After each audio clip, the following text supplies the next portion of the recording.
Welcome to the Podski. What? Ooh, yeah. You understand, baby? Dig it? Let me tell you another thing. First name John, last name Baker. Uh-huh. Brother. Hello and welcome to the Podski. I'm your host, the man of 1,000 gimmicks, John Baker. It is episode 40, and this is a big one, especially for you Bret Hart fans out there. You know, he had his best matches in his 40s, so hopefully we'll have our best pods here in the 40s. No doubt. There's no doubt. Without question. I'll be back. I got to chime in on the 40 in a second. You guys go ahead. We got the 3-man booth back together. We got Andretti and we got Mongoose, and we are back. We are going to do a top 5 today. We're doing our top 5 most hated to appreciated wrestlers. So we'll get to that in a little bit. Speaking of the 40, I still think 5-0 flat. I could do it. I could easily do sub 5. Sub 5? Yeah. Get out of town. Yes, I could. Get out of town. I don't believe sub 5. I'd throw $50 on not sub 5. Could do I sub. wonder if I could run a 6. I'm deceptively fast. You guys don't realize that. I actually am pretty quick. Dude, sub 6. Once I get all this weight moving forward, I can go pretty good. Sub 6 over 40. I think that's a legit, you know what I mean? Like that's like a hat hanger. So you figure if I could get a sub 6, I might be able to play in the USFL. Vegas Vipers. Or no, that's the XFL, my fault. Well, it's all the same. Don't they just share players? Isn't they all the same teams? One would assume. It's all the same. One would only assume. I seriously think I could run sub 5. We might have to put that to the test, babe. I'm absolutely in on this. That is an excellent summer, either indie show / cheeseburger challenge. One of those two things has to go down. $50, man. I got it. Cheeseburger challenge. Yep. five tens. Mongoose is inventing his own events here. Summer events. Yes. We've got the indie show that we're going to go to. We've got the Laurel Highlands Pizza Wars, and now we've got the Cheeseburger Picnic, and now we've got the Cheeseburger Challenge, which I'm assuming is going to happen at the picnic, or do you just run in your own event? You just run in opposition against my event. No, brother. No, I'm talking with you. But here's the thing, and this is what's fascinating that I said I was going to get back to 40. So in numerology, because the last time that we we were chatting, we were on 33 and all those 3-3s came up. Numerology, 40 actually means that like a leader or an agent of change. And so here I am making your own family get together way better by having J Bay do a 40-yard dash here on episode 40. And we're going to be all going to WrestleMania 40. Isn't that? See, look at that, dude. It's all around. Listen, all lined up. I'm looking right now at what players in the Hall of Fame have got number 40. Gail Sayers jumps out. Pat Tillman. Mike Allstott. Mike Allstott's not in the Hall of Fame, but Mike Allstott was number 40. Was Pat Tillman 40? Who? Pat Tillman. Who? Dude, I'll tell you what, man. Now we're playing deadly games. That right now we're doing that. I have no idea. No, I don't know what Tillman's number was. Tillman, I think it was absolutely 40. It probably wasn't, but I'm feeling like it was 40. Oh gosh. Pat Tillman was number 40. Okay, I was right. Oh, okay. Mike Allstott was 40. Yeah, Allstott was 40. There's not too many more on this list of 40. I thought there was going to be more names on here. Gary Anderson. Sterling Marlin, the number 40 Coors machine. He's not even on here. That's okay. That's your stuff. You should know that. You're Andretti. Hey, man, I don't worry about what the competition does. I worry about what I'm doing.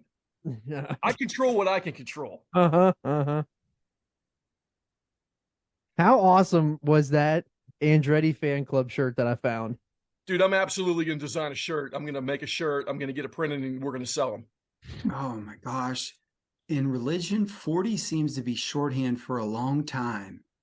Jesus spent 40 days fasting. The great flood lasted 40 days and 40 nights. The Jewish people wandered in the desert for 40 years. This is going to be a good one. To turn this audio medium into a visual now and just watch my head explode out of both of my temples. Holy cow, because it's a deadly game. Speaking of visual, if you didn't watch last week's episode, you can actually watch on YouTube. It's up on there on the Podski YouTube channel is live and well. We will probably not have a visual version. We won't have a visual version this week, but we'll have audio on YouTube. So if you listen to your podcast on YouTube, that will be up the same way the other pods are up on Thursdays. Yeah, if we're going to be doing video, you got to give us a heads up on that. Yeah, no, I'm not going to do that. We can't jump on here cold. No. Well, especially because like I don't have a good camera and all that either. Yeah, you need a better camera. I need an actual mask of a mongoose. So let me hop onto the webs, and if I can make that happen, I'm all in. Andretti needs his Ultimo Dragon mask since he was a Ultimo Dragon at ringside. So awesome. I love it. Hey, we got a good birthday today. Oh yeah, so we're recording this on the 17th. It's going to go up on the 19th, right? Yeah. Okay, so happy birthday, Nails. Happy birthday to him. I don't care. Good luck. Today, which is a big one. That's a big one for you, Mongoose. I know you're a big Nails guy. Actually, this is going up on. That's all I got. This one's going up on 420. So. Oh, it is. Oh, yeah, you're right. You're right. So, yeah, I didn't look at 420 birthdays, but I've got Thursday. Johnny the Bull. Happy birthday, Johnny the Bull. Happy birthday to him. I don't care. Good luck. And happy birthday, Brian Myers on Wednesday or Thursday. Happy birthday to him. I don't care. Good luck. How about that? Speaking of Long Island. What about it? Well, we mentioned Long Island earlier about, maybe going to do the indie show earlier in this broadcast already. So I figured I'd give a little shout out Long Island. We're absolutely, without question. Long Island's like our second city. And also today, National Crawfish Day. So shout out to the Blowfly Bar and Grill in Gulfport. Shout out Guy Fieri, who's never steered me wrong. That place was awesome. Everything they had was tan, and that's the right color of food you're supposed to eat. You're not wrong there. You have Thursday. You're not wrong there. Baker. Thursday we got National Cheddar Fries Day. All right. Shout out Denny's, which has got great cheddar fries. So go hang out at your local Denny's. Also, really good cheese sticks at Denny's.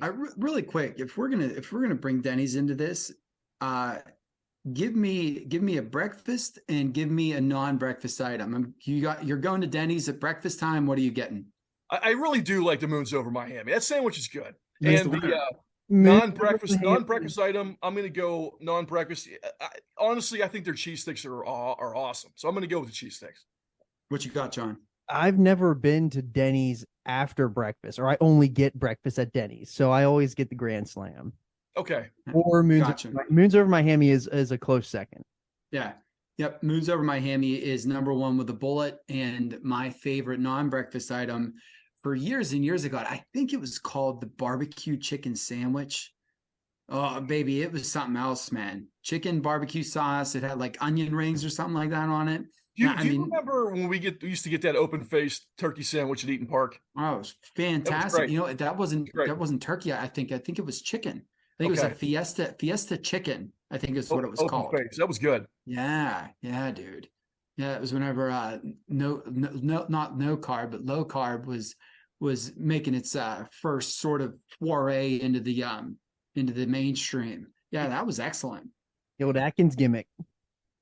That's right. Back in the day. I'm not going no carb right now, but I'm going low carb because I eat too much bread. Dude, I'll eat a whole loaf of bread in one sitting. Give me a loaf of bread and a tub of spreadable butter, dude, and I'll be good for 3 hours. Just leave me alone for 3 hours. Dude, my great uncle Bob. All right. Dude has rumors are that after one Primanti's night where he, my late grandfather, my dad, and I, so generations of mongoose, all went out to the Pirates game together probably 12 years ago. We stopped at Primanti's before and after. And the legend has it that he took his blood sugar whenever he got home after 2 Primanti's runs, and his blood sugar was in the hundreds, like 600, or something that would kill an elephant. But the great thing with him is that he is known for whenever they would go fishing for decades, he would get a pound of chipped ham, a loaf of bread, and a bottle of ketchup. He would take one slice of bread at a time, karate chop it, Bruce Lee style, drop a couple of pieces of chipped ham, squirt of ketchup, and eat it. The entire pound of ham, loaf of bread, and half a bottle of ketchup would be gone over one fishing session. Wow. Dude doesn't drink, dude doesn't smoke, dude just inhales processed carbohydrate. Dude, I love chipped ham. That's one of the things I miss the most about being back home is there's no place out here to get good chipped ham. You're not going to find that at Starbucks or Prime Pizza. I'll tell you what, your uncle there, fortune favors the bold. Hey, Good for him. bruh, you better believe it, dog. That is absolutely true. And that's the thing is, I said, my late grandfather, and he's the brother, and this is the one that, my grandfather Mongoose, man, he could tip him back. Uncle Bob, baby, just give me the sandwiches. You know what I'm saying? And so I guess that's what happens, right? I can't believe you guys went 2 for 2 Primanti brothers before and after. Before and after, man. Pre and Before post, and dude. after. That's unbelievable. That is unbelievable. Yep. So on my bachelor trip, Mongoose. So we were at we were at the casino. What is it? The Rivers. Yeah. So we were there and we got a bunch of cheeseburgers at the restaurant there. And then we left and we went to Primanti Brothers, and Mongoose walks right in the door, sits down and says 5 Sammys and 5 Coronas. He just ordered for us. And we sat there and ate them. And then we got that Uber the whole way back to the hotel, and you just burying the festival that was going on in that city. And the Dutch. Yeah. The Dutch got it hard, man. That poor fellow that was driving us, he didn't want to hear about wooden shoes. But I had a couple of things to say. You didn't want to hear about Aleister Black the whole time in the car. Yeah. You're damn right. Little did I know that he'd end up marrying Zelina Vega. So guess who the real winner is? We don't like him for that. Or Billy Kidman. Yeah. I thought you were going to say that old Mongoose walked in there and said he wanted to sit in the chewing and racing section. That would have been so much better. Yeah, if I tell you what, man, if I'd have had that one in the utility belt and threw that one down, I'll tell you what, old BIL Chase probably would have popped to the moon. He'd have popped right back to sobriety instead of just sitting there and just drooling all over his shirt. Oh my, how great is that? I think Mama and Papa Andretti were at the Rivers today, if I'm not mistaken. Today's Papa Andretti's birthday. Mongoose. Shout out Papa Andretti. Yeah, it's his birthday today. Dude, how many girls were in the back the tailgate of the Silverado shotgun beers? Dude, probably 24, I would say, somewhere around there. I love it, man. Absolutely love it. Well, happy birthday, Father Andretti. I almost said Uncle Andretti. And happy birthday to him. I don't care. Good luck. Father, I guess he'd be my uncle. That's your right. dad. That's right. Because we're all brothers. We're all brothers under the sun. Well, we do have some news that we wanted to talk about this week. I guess the biggest is probably this Wembley Stadium gimmick that AEW is going to run. They're planning to run this is where I'm a little confused, and I guess it's already been fleshed out, but it seems like they're going to be running the week before All In Weekend, which is typically one of the big four that AEW does. They're going to be running Wembley Stadium in London, which is a 90K, 1,000-seat arena where they did SummerSlam 93. So 92. where is the pay-per-view? I don't know. So they haven't released that, and I did not read the Observer this week. Whenever it came to the Wembley show, the only thing I did was I skimmed a little bit of Punk stuff, and then that was it. So there might be the thing about the Observer that's tricky, and there's Dave Meltzer specifically, is that I know that you guys that he grinds all your gears on the radio show. But I'll tell you what, man, the Observer is legit. Like if you go back a month and a half ago, he wrote in the Observer about, hey, there's talks about bringing CM Punk back and they're formulating a plan and blah, blah, blah. And then whenever you go into all the different dirt sheet news sites and everything, a lot of them, they're always citing WON, WON, WON. So while Dave himself doesn't understand how to orate and get his point across on a microphone, the dude can gather information and put pen to paper pretty well. So I did not, I give that long-winded thing because I did not read to go through, but from hearing his oration, the verbal version, my understanding is the idea is that all in weekend is London, and then all out weekend is still happening. And here's what I think is a really cool idea about this. And you guys feel free to chime in whenever I get my shit in. But All In, the premise of All In was we are going to do this show that nobody thinks we can sell out, that nobody thinks that we can sell, that is just a couple of indie guys coming together, a couple of buddies, and I'm going to prove to you we can sell out this arena. So the fact that they called this Pushing Your Chips All In literally show All In, I think is awesome. I really do, because it's the next iteration of the same kind of idea. It's like a progression or a growth of that idea. And so I don't want them to lose All Out, because I like All Out as being one of their big four, core four, whatever you like to say. And I had said to you guys, and if this is within the writings of the Observer, then I don't want to say it's verified, but we can pretty much say that it's in the works. The idea that I had was do All In as a streaming special or a pay-per-view, and then do All Out as a streaming special or a pay-per-view. So if they end up, especially if they end up tethered to HBO Max, that's where you get that done. If they do not, I think that the only feasible thing is $50 a pay-per-view, or like $60 if you buy both, $75 if you buy both. Because you know what? I'll buy both. I hate to say this, but I'll buy both no matter what. Right. But that's a lot of money though for most people. Well, and that's just it. But if you do a package deal kind of thing with it, it's cool.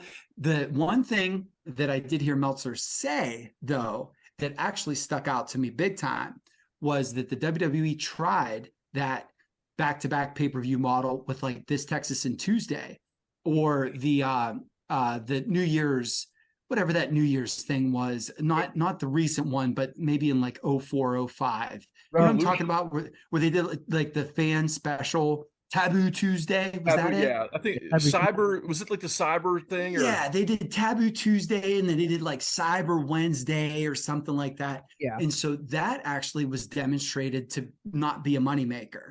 So one would assume that they would not do pay-per-views back to back. I think that the winner chicken dinner is, if there is no streaming deal in place, then All In is on TBS, TNT, I guess would be the preferable one, at whatever time, 1 p.m. on Sunday. Do you know what I'm saying? Like for as big an audience as you could possibly get. And then you do All Out regularly for your pay-per-view audience. Yeah. So there's a bunch of different ways to go. If I'll tell you what, man, if there's 60,000 plus people in that building, if you build it, they will come. People are going to buy that show. Dude, 125,000 plus people bought Forbidden Door, and it had the worst build to a pay-per-view I ever saw in my life. And it was the best show. It was the best show of the year last year. You're not wrong about that. I mean, that, you know, I am surprised. I'm surprised that they've already gotten as much pre-sale tickets as what they did. You know, I want it to be successful because I love the idea of them running Wembley. I think it's fantastic. Because I mean, look, WWE ran that show in Cardiff. And they did they sell that place out, or did they get really close to selling it out? They got close. I guess the biggest problem with them was, and as far as money, it was the right thing. They charged $1 jillion for tickets. AEW can't do that, and No, they said they can't do that. And I don't know what Cardiff even holds. I don't know what that stadium holds. But No. I mean, this is the first time they've run a show in the UK, correct? Yes, this is the first time they've ever entered the market. Yeah, Okay. that first time they've ever crossed the Atlantic. So they've look, never. I even... know we've talked about this, you know, a lot in the group chat and everything, but like, you know, I was skeptical of them even getting 40, and now they're over 60. Is that where we're at right now? Right. As of Friday of last week, which we're recording on the following Monday, they had 50,000 pre-sale signups. That's crazy. And Cardiff Stadium, which is Millennium Stadium, holds 78,000 for boxing. Okay. Well, here's the thing. So, you know, we all watch a lot of wrestling, and we've watched a lot over the years, you know, even going back in time and watching stuff. But typically when people try to run stadium shows that are that big and you can't get a sizable crowd into that building, it looks really bad on the camera. Mm-hmm. So if you've got a stadium that holds 90,000 people and you've only got 45 in attendance, that place is going to look awful, man. And you don't want to do that. Like think about those AWA shows where they were running like the Silver Dome, right? And they've got like a third capacity in that building. It looks so bad, right? Or you think about like whenever World Class would run Texas Stadium, things like that, and they would have to keep all the fans in one section, and it looks really bad on camera when you've got a huge empty building like that. So that was my biggest concern. Was I didn't want AEW to look like one of those secondary promotions, the way that World Class or AWA, somebody like that, looked every time they tried to run a really big show like that in a big stadium. No, I agree. That's where the pricing feeds in. You know, like that first Alamo Dome show that they did where Michaels beat Sid Justice, dude, they were doing like 2-for-1 $10 tickets to get that arena full. You know what I'm saying? And so if it came down to it, I'm absolutely sure that is what they would do here. You know, like that arena's or stadium rather, that thing is going. I'm not saying that it's going to be 90K, but they're going to have 65 plus, whether we want it or not. Do you know what I mean? Like they're going to find a way to do it. I hope that they do, man. And that's why I was saying too, like it's really unfortunate about the Bret Hart comments he made. Look, just keep your mouth shut, man. I mean, this guy, I don't know why this guy can't get out of his own way. He's my favorite wrestler ever. He's always going to be. He was a role model for me when I was a kid. The guy can't shut up. And he like why he buried AEW like that recently online or in an interview or whatever it was, I have no idea, because that would be a really, really, really great thing to have him show up at Wembley after having that awesome match with Davey Boy when they were over there and just give a really good special, all the feels, man. Give everybody all the feels about being back in that building and what that match meant to him, how much that match meant to everybody with the British Bulldog, you know, and the whole UK audience being there. That is a very special moment in wrestling. It's a great match. Why would you not want to have Bret Hart there to try to do something special in that ring? Yeah, I don't know. I feel like they got to have something big like that. Like you would assume, because they are really, really good at having really big surprises and stuff like that. Or they usually, when they have a big show like that, they haven't not ever done something like that. So I don't know who would be bigger than Bret, but I would be really disappointed if he's not at that show for this, because is this the first time they've run a Wembley show since then? yes. Anybody? Wrestling, yeah. Well, and the And thing he's got to be there. Well, there's two things with this. The first one is Bret presented their first ever AEW championship. Mm-hmm. He was there at the show. Second is they have developed a healthy and long-standing working relationship with his family. Sure. And so the biggest thing here is that Brett is what, look, all he is what the Macho Man, Hulk Hogan, like what they were 10 years ago, and what Harley Race and all of them were then before. To go watch Kevin Nash shoot interviews from 2013, 2014, and listen to him bury all the people that just like to play video games and jump around, and there's no men in the locker room. And wrestling now is as entertaining as a sport spectacle, quote unquote, as it's ever been. It's literally just grumpy old man stuff. And at the end of the day, the percentage of people that heard those comments or saw those comments, either A, is so small that if they brought him on, it wouldn't matter, or B, if it mattered at all, the second that he walked out there, dude, all's forgiven, all's forgotten. It'll be the same thing when CM Punk comes back, man. This is this big, layered disaster. The second that guy comes out, everybody that said, I hate CM Punk, don't need him back, whatever, what is going to be screaming cult of personality the second that the music hits. Do you know what I mean? So at the end of the day, I think it's a slam dunk. If they don't do it, then bad on whoever didn't want to do it, either them or Brett. And to be honest, if it's Brett, I'd just keep giving him more money. Yeah. like because because nobody's turned down a payday. I mean, I don't think that it's going to do any damage with having him make those comments and then conceivably showing up. I just thought it was stupid on his part. And he's that guy said a lot of dumb things over the years. And again, he's my favorite of all time. He's always going to be, but he's got to learn to shut up sometimes. Like we don't need to hear your opinion on everything every second of every day, man. Yeah, no, I agree. I guess whether you like it or not, where wrestling is right now, whether as an old timer, whether you like it or not, it's your responsibility to put over people, whether you're 70 or you're 40 or you're 20. That is your responsibility. So find something good to say about AEW. There's people there that deserve your praise. And I guess the most frustrating thing about that is that literally AEW was made because of Bret Hart.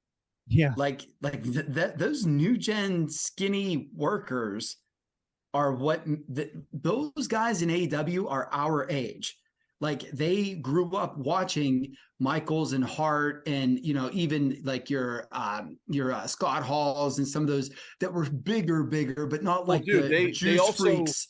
Even going a step younger than that, they were the people that were in love with Ricky Steamboat and Randy Savage. Who then saw Bret Hart and Shawn Michaels finally get a chance to be on top, and it was the greatest thing in the world because they were them. Absolutely. You're absolutely right. But yeah, I guess for the 50K signups is a really good sign. I think that this all kind of came out, and what you had mentioned earlier, Mongoose, is that the streaming deal, this all kind of came out around whenever HBO or Warner announced that HBO Max and Discovery Plus are merging into just Max. So I felt like there has to be a reason, because they can't, if they do the package deal, which seems like a good idea, or if you make one a streaming, because they kind of did that already with Fyter Fest. And what was the other one? Fyter Fest and Fight for the Fallen. Yeah, both of well, those. if you remember, whenever they first started the Double or Nothing, but because they didn't start on TNT until October, right. So you had Double or Nothing, and then there was Fight for the Fallen, Fyter Fest, and I don't remember the order of the two. But yeah, those were BR live shows. The crappy thing about that is that I think that those are gone from the BR archive. Really? I might be wrong, but whenever I go to like my purchases, I do not see that now. Those also weren't purchases; those were free shows. Right. But yeah, they're not on the thing. So I don't know if those have been like stricken from the lore or what. Which I don't want to like. The thing with that is that I'm not going to complain, because like it was literally them just filling two shows. But I would really like to go back and see what was going on. Like, do you remember that video game guy fought Nakazawa and Yeah, like I know that like Cornette wanted to just attack people with a razor blade and all kinds of other stuff because of that. But I'd actually really like to go back and rewatch that. I think that there was like an Omega and Shima match. Yes. And Yeah. I don't which think was I've good. never seen those. I've never seen those shows. Omega Shima was good, man. I mean, there was stuff on that wasn't. They did the Young Bucks versus Cody and Dustin. yeah, and then Cody faced Darby, and then Sean Spears came out and hit Cody with that. Yeah. I never saw any of that. Oh yeah, those actually weren't terrible shows. You know what? They were good enough that first episode of Dynamite had 1.6 million viewers or whatever it was, and was completely sold out to the gills. I'll tell you what, Andretti, if you're feeling freaky, I would love to put that as a homework assignment. If that's on the BR app, I'd love to sneak in a little Podski where we reviewed from years ago the Fight for the Fallen and Fighter Fest shows. Well, look, if you can find them, if you know where they're at, let's do it, man. They might be on YouTube. They could be on YouTube. Yeah, I have to do some looking. Just put them on the YouTube channel, but we can check that out.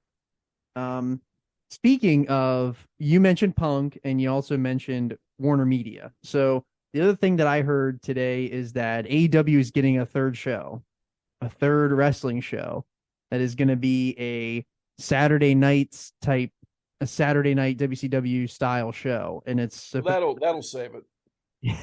It's supposed to be. We need more AEW TV. It's supposed to be called AEW Collision, and what is described as a soft brand split that CM Punk is supposed to come back and carry that brand. But that's what's rumored. That's what Andrew Zarian said, and he's also of the Observer. But he also said that Warner Media has been told and promised that CM Punk is coming back, and Punk wants to work with the Elite, but the Elite don't want to work with Punk. Is this show supposed to be live? I don't know. I don't. Are we talking like a 605 show where there's jobbers and stuff like that, or are we talking like a Saturday night's main event? I think I would assume that it's like an 8 o'clock-ish show. Because, and the reason why is the Regina, that could be tricky, huh? The Regina, Canada show is, I think it's 6 p.m. Eastern, which is 7 or 8 p.m. or excuse me, 6 p.m. local time, which is 7 or 8 p.m. Eastern. And so you're not going to start a taping right on the dot. They're going to tape dark matches first, or you know what I'm saying? They're going to do whatever. And so that's what my understanding is, that it's going to be an 8 o'clock-ish show. So they're going to run. So do you think they would do that first night with Nick Wayne and Swerve? Well, the Nick and Swerve are supposed to be on Dynamite. That's scheduled for Dynamite. Oh. The Regina show is the one that sort of blew the cap off of this, is because it was supposed to be a house show, and then they changed the phrasing of what the ticket said from house show to taping or house show to TV. Do you know what I'm saying? Something like that. And that was really what made all the wheels turn with this. So I think that Chicago, is it a Chicago Dynamite that Punk's supposed to come back on? Yes. I don't know. Yeah, it's supposed to be the Dynamite and the go home show for Forbidden Door. Okay, gotcha. Yeah. So I would assume, and if you think about it this way, they used Adam Cole's return to plug the reality show. Yeah. It would make a lot of sense to have him come back to plug, because that Regina show is supposed to start. It was supposed to be in July. So that time-wise, that makes a lot of sense. Yeah, it does. I find it a little weird that Adam Cole is now like the Tony Khan announcement mouthpiece. Like, here's the thing. You know why I think that is I think that he's going to get rocket shipped to the top babyface of the company, and these are him sort of putting the jacket on, trying the suit on to see how it fits. Well, it's also because the old Lex Luger with the belt trick, huh? Yeah. And Tony also is terrible at giving announcements. You're right about that, Andretti. It's a little bit awkward, so they want to get somebody in there that can speak. Right. Yeah. So that's interesting. That was the other big news note that was at least AEW related. But if we're gonna go travel back to WWE, I don't know if we've talked about it, Mongoose or not, but Andretti and I talked about this WCW Crowdfunder because we saw it in person at the Superstore, and they redid the tiers. So at 5,000 backers, you get the Steiner and the Rey Mysterio. Hogan gets bumped to the 11,000 tier. Warrior gets bumped up to the 9,000 tier, and then the DDP stays at 7,000. So they're limping their way to this, and the way it's looking right now, I don't know if they're going to get a late surge like what the New Gen Arena did, because it really got a late surge, but it's not looking good. And they're only sitting at like they're not even halfway there yet, and they're almost halfway through the Crowdfunder. Well, It's too much money. Yeah, and I'll let Andretti chime in, but this is something that I'd said to you guys privately before. I think where you screwed the pooch here is the selection of figures that they made are all mainline guys. Yeah. Like I think that if you're going to crowdfund, man, you're going to ask a niche of people to spend a lot of money for something that they want. So they don't want another Rey Mysterio. They don't want another Hulk Hogan. Do you know what I mean? Now, as you brought up that it was pitched, that it was Postamania. That's a whole nother ball game. Like that gimmick that's a great idea, but it's not. It's Nitro debut. Yeah. And so my thing that I had said is I think that they really, really dropped the ball by putting that Luger and that Bischoff, the debut Luger, and then that changeable Bischoff into that Walmart exclusive package. Those are going to sit, man. Dude, Jeff Hardy Ultimates sit. Batista Ultimates sit. You think people are going to go and buy debut Lex Luger in a shirt and pants? No way. The answer is no. Yeah, it's absolutely no. I mean, look, that Paul Heyman, the Paulie Dangerously Paul Heyman, I thought was a really cool figure, and no one's buying that. No. Mm-hmm. It's a cool. We thought Weasel Heenan was going to be awesome and to be a big hit, and that thing you can get for $3 anywhere you want to go. Oh yeah, that poor Weasel suit Heenan, man. And so the move would have been that you do the debut Lex. Why not the debut Lex that literally was the first thing on First Nitro that made it such a huge deal, was Lex jumped ship. Right. So you have debut Lex.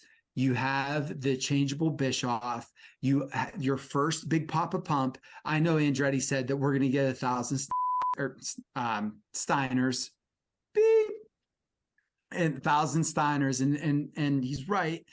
But the reality of the thing is because it's the first time in a line and it's an ultimate, it's a great gimmick. So right there's 3 figures for you. So now go through your catalog of who's available, what, where, and why. You think La Parka would get mad if you asked him to use his license to add a figure to a thing, or you know what I mean, or something like that? Conan's been doing stuff with the company for a long time now. How does he have a Legends deal? Well, I'll tell you what. Arriba la Raza, K-Dog. That's actually good. That'd be a good one for it. Would have been awesome. But for this, do you know what I'm saying? Like, that's just the thing, is that these are figures that people like us that are nerd dorks that have full-time jobs would pop for. But your general audience that goes to Walmart or Target, they want your Hogan and your DDP and all that. That's where I think they screwed this one up. I hope that they get it, because more things like this are better. But I think it's tone deaf kind of to your audience, especially because they made the new Gen Diesel, and then the WrestleMania 10 Macho. Macho is a guy that's common, but WrestleMania 10 was very smart. And then to throw in Doink, I thought Doink was brilliant. Well, Doink's toyetic, and that's why it would have been good to have a Laparco or a Mortis or somebody like that in there. That would have been like a really great looking character to put into that set too. And that's what they don't really have. I mean, they think they've got that with the Ray, but Ray's not. There's too many Rays. There's already too many Rays.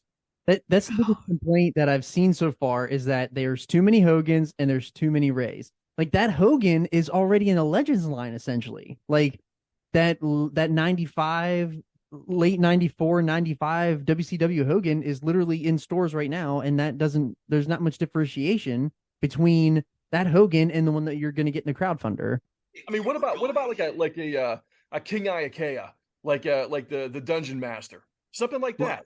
If you were going to go Hogan, and here's the thing is, I don't think that it's Nitro, but if you were going to go Hogan, the move would have been, do you remember whenever him and the Giant were going to face off at that Halloween Havoc?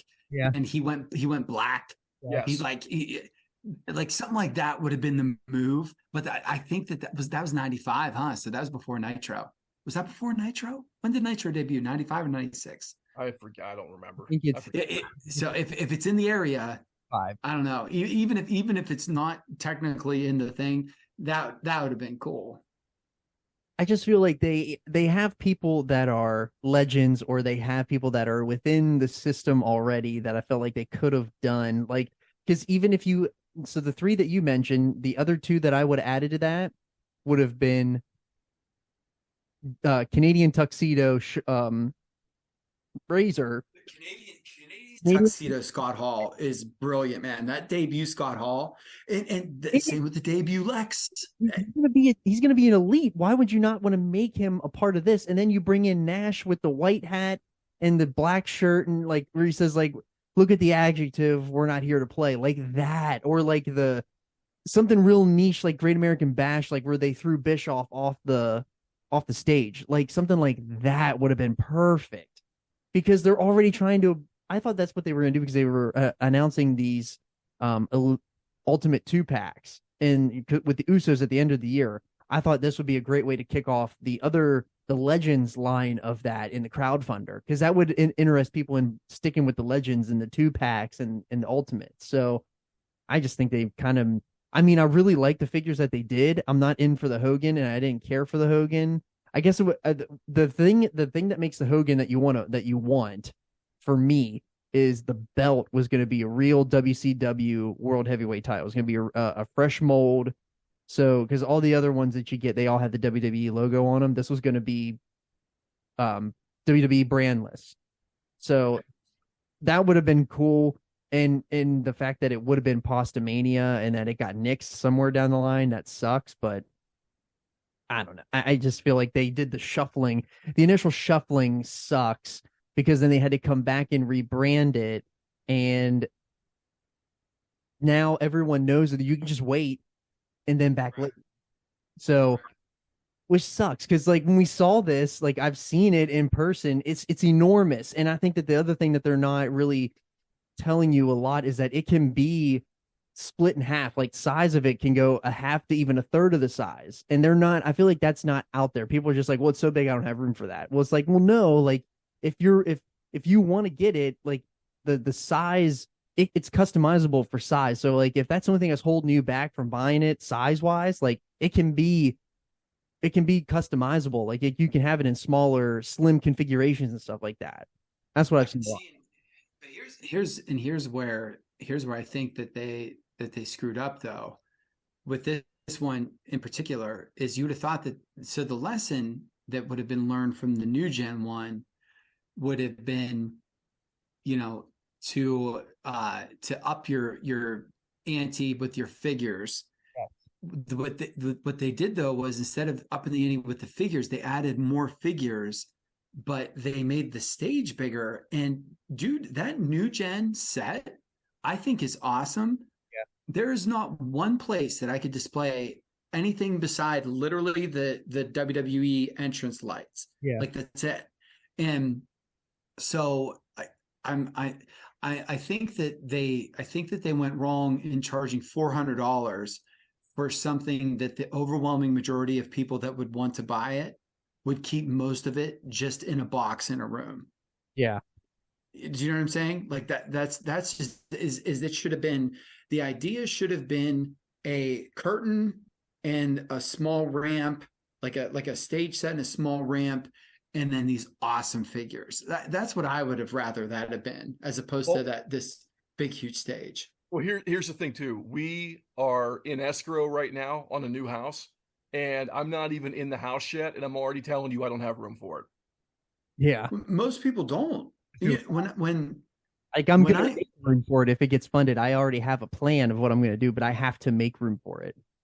Well, dude, the whenever the AEW guys came out, I got the real scale ring and sold the real scale ring in 25 minutes because I was like, well, shoot, there's nowhere I can put this. Yeah. It is huge. Yeah. And this is not just even a ring. At least in a ring, you can put a bunch of figures in it. Yeah. And just like put it on a table. This is, this is a big gaudy thing, and it's awesome. It is awesome, but it's not $400 awesome. That's just like the Thundercat Thunder Tank. Dude, the Thunder Tank is literally me, you, and Andretti can fit into that Thunder Tank, right? But It's so big. It is so big. But what am I going to do with it? Right. You know what I mean? That's the problem. I mean, you could put your daughter in it and push her down the street like a Shots. what are those things? What are those things called? The oh god, the Power wheels, like a Power power wheel, Wheels, dude. You can treat her like a Power Wheels. She has one. She has a white Mercedes M Class, little SUV. That was Christmas. It was like 2 years ago. The nice thing is she still rides that thing around. But dude, I'll tell you what, if I just put baby Mongoose into that thing and said, all right, honey, go find some Thundrolium. Me and Mama Mongoose need a couple of minutes. That would be freaking awesome. And then she ends up in that tower of jokes or whatever that thing was that Lion-O had to find that the gargoyles, remember the gargoyles attacked Lion-O, and in reality it was the guy that had the tower was already dead. Love gargoyles. Nah, dude, Thundercats people know. They know what I'm talking about. I can't remember what the tower was. That dang Wily Cat and Wily Kit, they were always getting into stuff. But we also have a big response now from Andretti, because JC last week laid down the Pizza Wars promo, and now it is time for Andretti's response. It's time. He's really put this over in the chat, so now it's time. I'm ready for this. So let's hear it. Look, I'm not trying to start trouble here with anybody, and you know that, man. But like, at some point, if you respond to someone that's running their mouth, that means that on some level you consider them an equal. And I'm not responding to that. That's all I have to say. No response. You know what JC stands for? Just crap.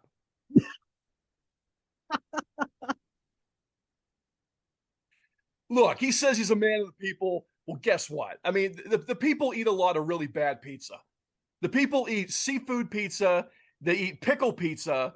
I mean, thank God they've got people, they've got me here, someone like me, the Cambria County coroner, Justin Andretti, to tell them what's good and what isn't, because most of the quote unquote people of which he is very oddly a very proud member of are very ordinary, because not everybody is extraordinary. And, Roxanne down at the Weiss Market with her little mayonnaise and tuna pizza, or whatever you lunatics love to eat when you were working there, she's not an extraordinary pizza person. I have eaten the greatest pizzas. I have eaten the greatest pizzas nationwide. And I have someone to prove it, who's you, Johnny Podcast, the great Shippensburg Bake Show himself. And look, I'm going to tell you something. I'll take Dr. JC to places that are so good that he will contemplate faking his own death and just disappearing into rural North Carolina backcountry. He will take one bite of that pepperoni and green chili pizza at Dion's in Albuquerque, and he'll beg me to take him back to the hotel so he can just lay there in the darkness and contemplate how he got himself into such a mess like this to begin with. And look, man, there's no mercy and there's no escape. I will drag him nationwide, pillar to post.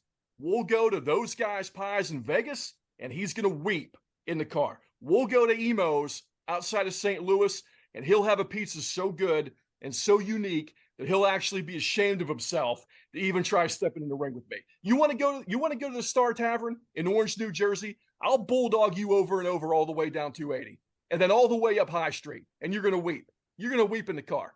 And look, man, this ends in one conclusion, man. It comes down to this.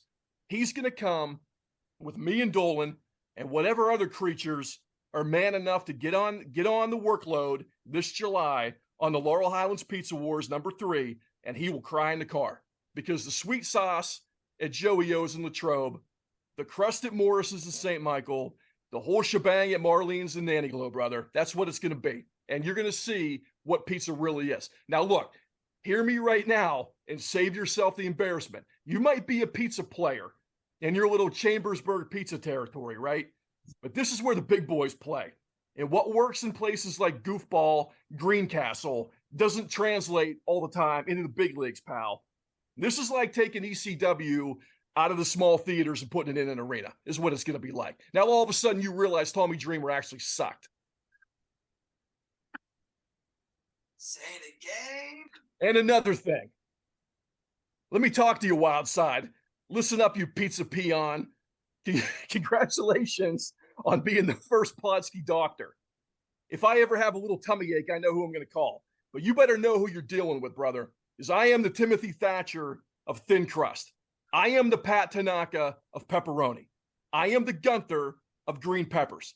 I am the super crazy of sausage, the Mark Briscoe of mushrooms, and the Katsuyori Shibata of sweet sauce, pal. I am the Mance Warner of mozzarella. I am the one-man gang of oregano, the Bad News Brown of bacon, the El Santo of spinach, the beautiful Bobby Eaton of basil, the Hayabusa of ham, the Stu Hart of stuffed crust, the Eddie Gilbert of extra cheese, the Dan Severn of diced tomatoes, and the Ray Stevens of red onions. I am the perfect weapon, the consummate, perfect pizza professional. And for 42 years, JC, I've been walking that aisle, brother, traveling the roads, making towns across this nation, diesel roaring and rolling thunder, pal. And this July, if you're actually man enough, which I certainly question, after this edition of the Laurel Highlands Pizza Wars, you, my friend, are going to go and tell the world. Wow. You think he's playing? Rough Riders.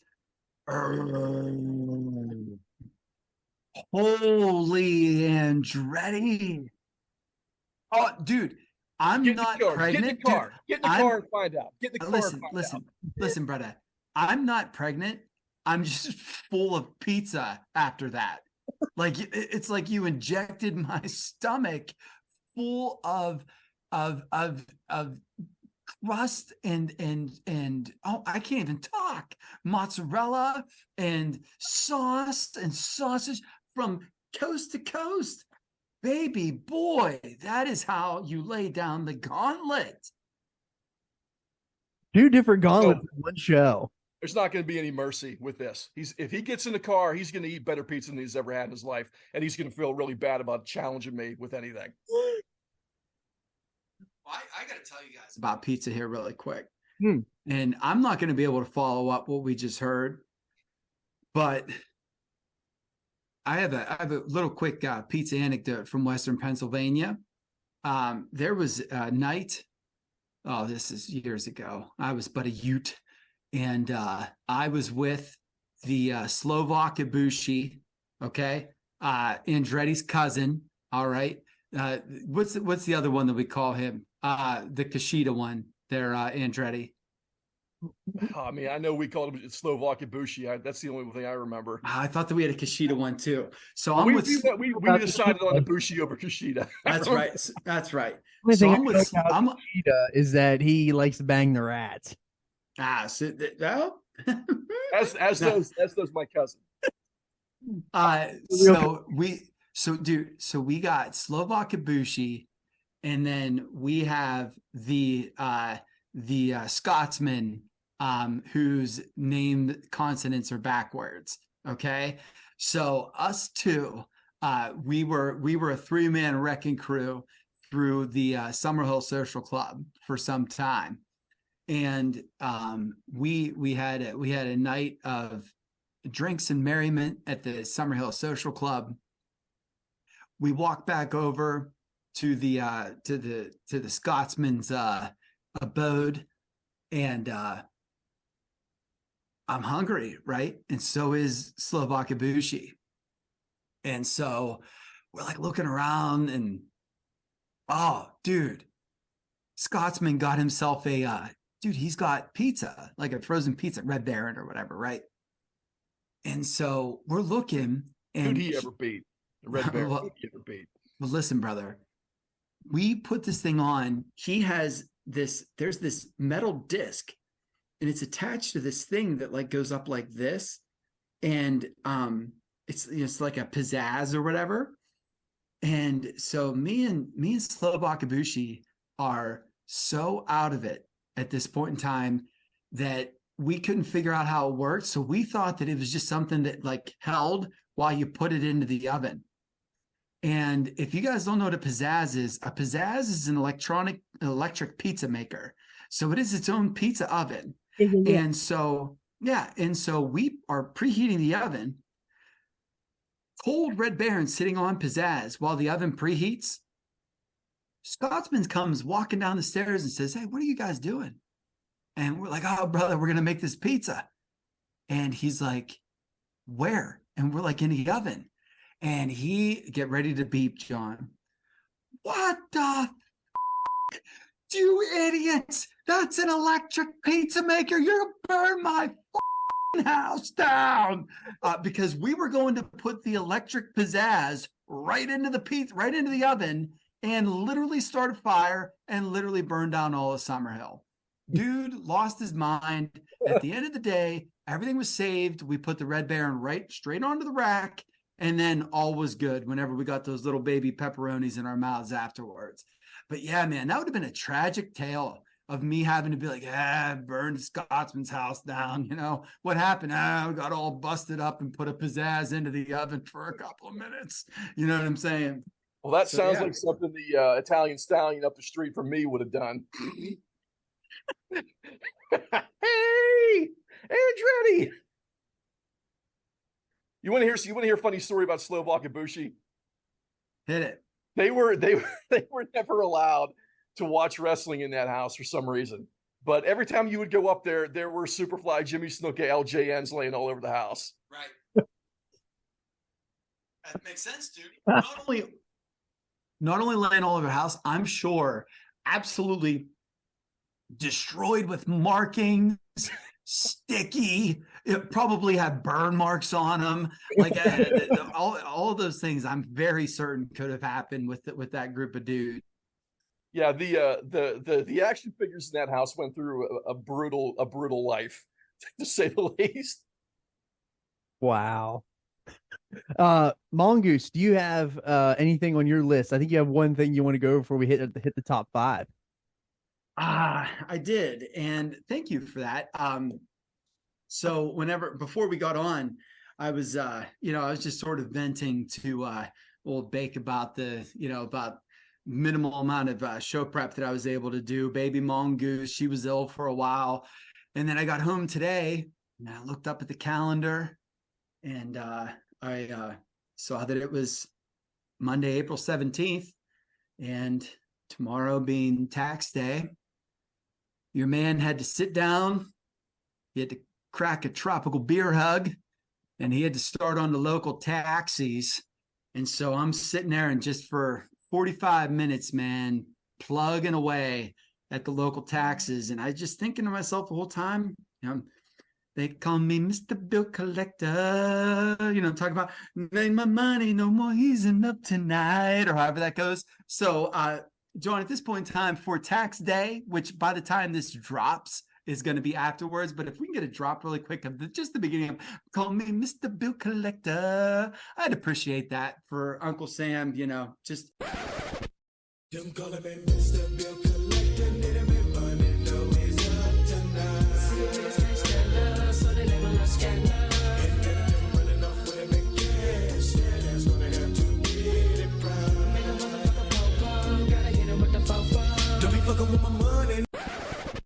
Actually, I got $10 back locally. So big ups to you, local county that won't be named, that is dangerously close to John.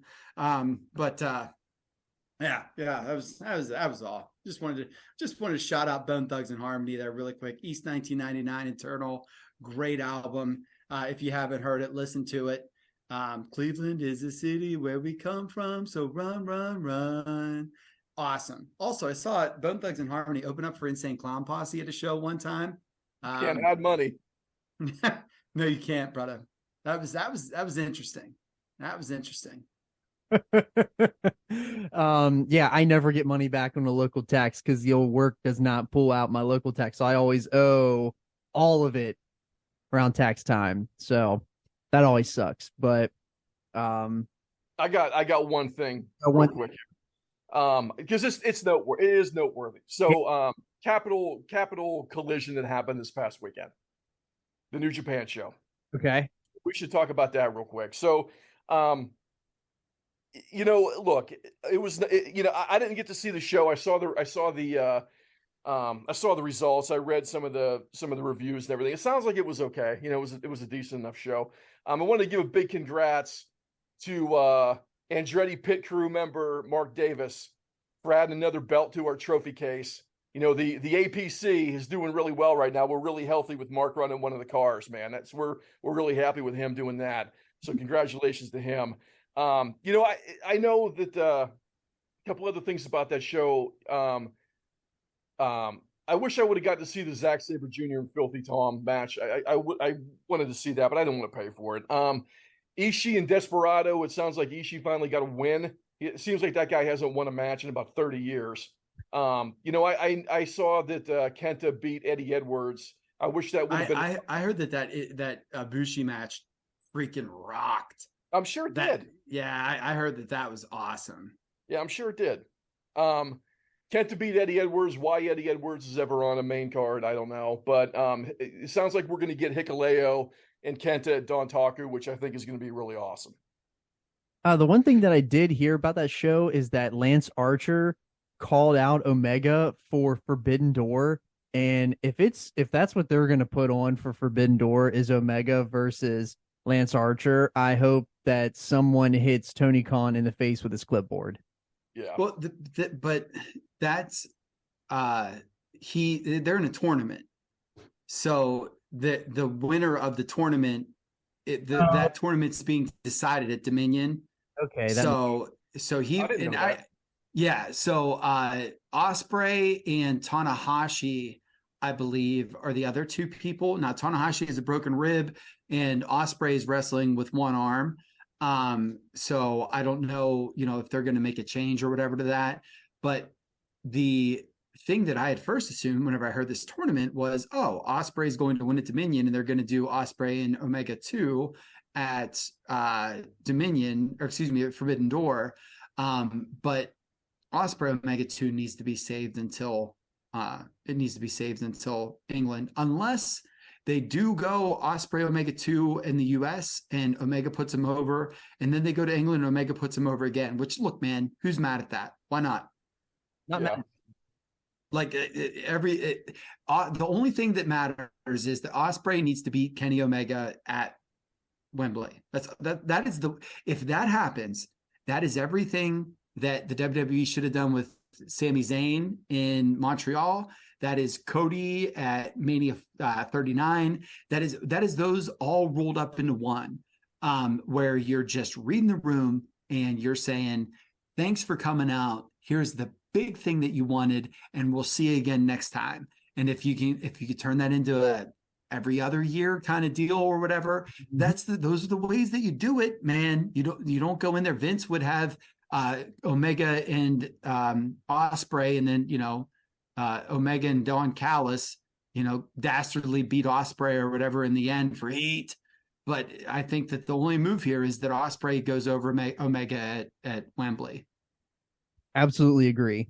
I just hope that they don't overdo the whole England wrestling scene. I hope they, because I saw a thing on Twitter where there was a few people that were UK, but they were like, we want to buy tickets and we want to go, but we just hope that it's not overly done in our face like all of the UK wrestlers that we know. Like Omega and Osprey is acceptable, but don't throw it in our face.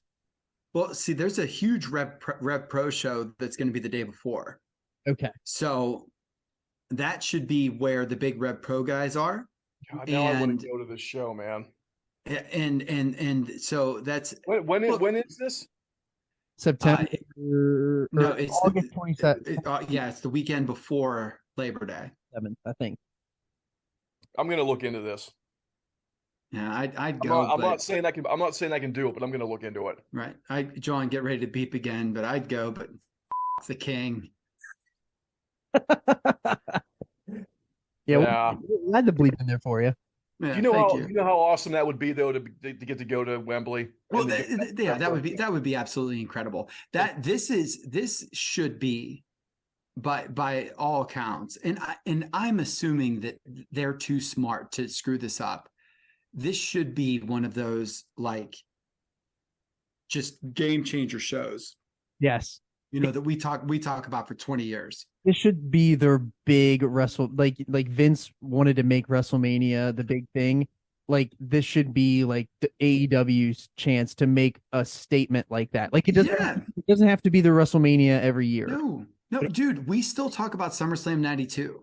Yes. We in my friend group, that is a huge group of wrestling nerds, the only two SummerSlams that ever get brought up are 92 and 2002. And the reason why is 92 was that Wembley show. And then 2002 is one of the probably 10 greatest pay-per-views of all time. Did you, speaking of SummerSlam though, did you see how well they're doing with tickets for the Detroit show? Yeah, absolutely killing it. They sell 38,000 the first day. Yeah. It's crazy. It's insane. And not only that, like at those breakneck prices, like $150 is the minimum ticket to get in or whatever. That's the thing about AEW is that their ticket prices are not breakneck. Like they're not going to kill you in ticket prices. Like if you want to sit front row, like, yeah, you're going to pay for it. But like, if you want to sit in the lower bowl, like you don't have to like, they're not asking you an arm and a leg. Like I've sat in the lower bowl 10 rows up from the floor and only paid $70. Right. And look, man, they're going to have to do that for a long time. Yeah. And that's okay. But the longer you do that, the more core audience you build.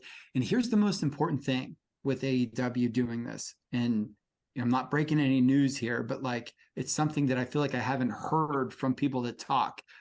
The most important way to get wrestling fans is to be able to take your kids. Yes. And so if you can afford to take your kids to a show, that's how you make forever fans. Yeah. Dude, I'm a forever fan because my dad took me to the War Memorial in 1992. Do you know what I'm saying? Like that's it, is you can't price out kids. You have to be able to have kids there. Have to. Absolutely. And it's hard. Like I will not take Baby Mongoose to WrestleMania next year because I cannot justify her not caring for that ticket price. Do you know what I'm saying? So my point is that like you need to make the ticket price low enough so that I would want to take Baby Mongoose next year. Do you know what I'm saying? Like that's the difference. Agreed. And WWE's at a spot where they could just name the price, whatever. Yeah, people are going to go no matter what. Yeah, they're bulletproof. Right. Well, hey, Mongoose, I have some stuff to say about Gato and Finley, but let's table that for later.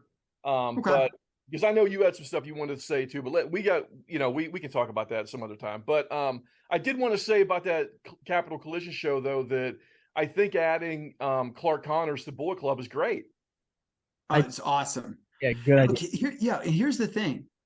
That line that Finley said, and if you want to cut a quick promo, you go right ahead there, Andretti, because here's the thing. Bullet Club was awesome because Bullet Club was it mainstreamed NJPW because you had a bunch of great workers that had the look, that had the style, that had all those things and sold a bunch of t-shirts. And so those Bullet Club shirts were all over the place. And that was one of the main things that helped permeate the brand. And then you have Finley, who, look, man, Finley was just another never ran.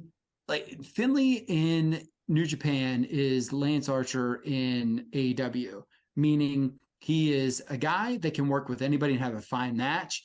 But what do you got, man? You know what I mean? There's not a lot there. I've seen Lance Archer matches that have been lights out, dude. Lance Archer and Juice Robinson, Lance Archer and John Moxley. Like, there's some great Lance Archer matches. Also, when Lance Archer comes on the screen or whatever, kind of yawn. Yeah. So when Finley comes out, and Finley, first off, mother bleeped up and down so bad that I almost went into convulsions because I'm watching that with baby mongoose, for God's sake, not ready for that. Yeah. I was just like, okay, buddy, like, what are we doing? But I give him credit that it has given him a breath of fresh air. I actually like that he didn't win the New Japan Cup, because now he has a reason to be more angry. And his words were, I don't want a guy to sell, and this is air quotes, this is an audio medium, not a video medium. I don't want guys to sell t-shirts. I want savages to win titles. And so, dude, Clark Connors is awesome. He's a great wrestler. He's a great worker, and he could be a killer. You know what I mean? And so that's awesome. Go ahead, heal him up, brother, and have him be rude and dastardly and rotten while putting on great matches. And I think that the rebranding of Bullet Club from t-shirts to savages is a really smart idea. I think it might not work, but I think that the idea is great. It's gonna work, because he's not a great baby face. And he is a really fast, aggressive, physical, strong guy in the ring that looks really believable with what he does. Oh, yeah, so dude. Turning him heel and putting him with a group that already has some street cred, I think is going to take him to the next level. Yeah. Well, the thing about Clark Connors is my big moment with him was that it was one of those shows that they did in the States over the summer, where he got added to a match and everybody was like, ugh. And Buddy came out and like had a couple of near falls, and people were going nuts. Like, this dude can go. Like, he's like, I really think that that's smart, man, especially doing that at an American show. I think is double smart. Sure. You know, my only real gripe about the Finley thing, and I really do think that Finley's good in the ring. I really do. This character with him now as a you know, the quote unquote leader. He's going to be the leader of Bullet Club if he's not already. Being the you know, the top guy in there, and being like a real brutal kind of heel. The character's good. The character's really good. I thought he did an awesome job in the New Japan Cup. He had great matches every time he went out there. Definitely agree with you, but it was the right call to not have him win it. But my biggest gripe with all of that with him was the transition. It was that I hated the fact that they lost Jay White and they immediately took a guy who was like a lower mid-card guy, and now all of a sudden, over the course of one evening, now I'm supposed to believe that this guy's like a main event heel. Right. And that it's not that I disagree with the idea or that I disagree with Gato's decision to go with him. I don't really disagree with that. But what I disagree with was the fact that the transition between where he was and where he immediately was presented at in the New Japan Cup right before the Cup, I have a big problem with that. And that you basically like made a quantum leap of a guy with no credibility or justification behind it. And I have a problem. I think it's lazy. I think it's really lazy. It's lazy writing is what it is. And I don't like that. But, you know, the thing that they could have done, and I don't know why they didn't just do this, was, you know, have him go into the New Japan Cup. He already did the Jay White thing, where he hit him over the head. He already got, you know, made a name for himself by hitting Jay White over the head with the freaking shillelagh. So why not have him just go into the New Japan Cup as himself, you know, and win a match or two and get on Gato's radar. And now all of a sudden, you know, throughout the course of the New Japan Cup, he's becoming a member of the Bullet Club and becoming a big player in the Bullet Club, instead of just telling us over the course of one evening, now this guy is you're supposed to treat this guy like he's a main event talent. That's my only problem with it. It's just like, Gato's usually pretty good about everything he does, but I thought that was really sloppy and really lazy. Well, and that Bullet Club thing's a huge deal. So you had AJ who turned on Finn. You had Kenny who turned on AJ. You had I guess that they had the whole splintered Bullet Club thing, but then it turned into Jay White turned on Okada, who then sort of spearheaded himself into the head of the Bullet Club. And then, there was Evil, and look, that was a disaster, but at least they tried. And the thing is with Evil is that he had years of a following and a fan base and credibility. That leader of the Bullet Club turn is supposed to be a huge deal. And it was a huge deal, but like you said, man, it was very weird that it was David Finlay. Like, there was no inkling that David Finlay was going to be the one that was going to come out there and do it. Like, if we say that it's too strange. It's if we say, oh, AJ Styles, they just kicked out Finn Balor or Prince Devitt. Now AJ Styles is the head of Bullet Club. All right. Oh, hey, dude, Kenny Omega just Styles classed AJ Styles, and now he's the leader of the Bullet Club. Oh, well, he was just the light heavyweight champion, and now he's going to win the G1 and blah, blah, blah. Like, you know what I'm saying? Like Jay White's same kind of deal. Like, I don't know, man. It's really interesting because I don't really understand why we had to do that in the moment where we had to really elevate a guy so low into a top main event spot. And they kind of did the same thing with Sonata, where they shaved his beard and dyed his hair and gave him a new a new lease on life, and then pushed him as a main event guy over the course of the New Japan. Like, look, again, I think that David Finlay is actually really talented, and I think he's going to do an awesome job with what he's doing and be really good, in Bullet Club. But the same thing with Sonata. I was not a big Sonata fan. I like him now. I thought he did the New Japan Cup was great. He did a great job. That match with Okada was great. So, look, I'm really happy for both those guys, and I think that they're both going to do a really good job. But, it just was one of those things where I don't quite understand why we had to make the decision to just hurry up and do these things so quickly and then want everybody to just buy in. That is not a normal thing to do. My assumption is they listened to the Podski and they heard that we were saying John, get ready to beat. Yep. Sick of old Okada and all of them, just the same old story all over. Well, again. we always knew Okada was a transitional guy, but like, and again, I'm not saying that the belt shouldn't be on Sonata and we shouldn't give this guy a shot and let him run with the football and see where we go with it. But it's just interesting that we had to very quickly elevate these two guys that no one really saw as top guys. Why did we do that so quick? Why couldn't we drag that out a little bit? They do all operate in a different timeline, though. They're a house show business, primarily, meaning like a ticket drawing business. And the thing about that is that when you're a ticket drawing business, that's always why they play the hits and they go back to the people that have been proven draws, is because you want to be with people that are proven draws. They were able to do a little experiment with Evil during the shutdown time because there weren't crowds. Realized that didn't work. Went back, sprinkle the Hulk dust basically back on there. Have Okada come back in. But look, man, I think that Ghetto read the room and said, we probably need to do something different here. And their timeline is just different because they have. There's not weekly TV, there's 2 shows a month, and there's 2 shows a month, and there's 3 big pay-per-views a year, actually 2 huge pay-per-views a year, and a couple of other big time shows.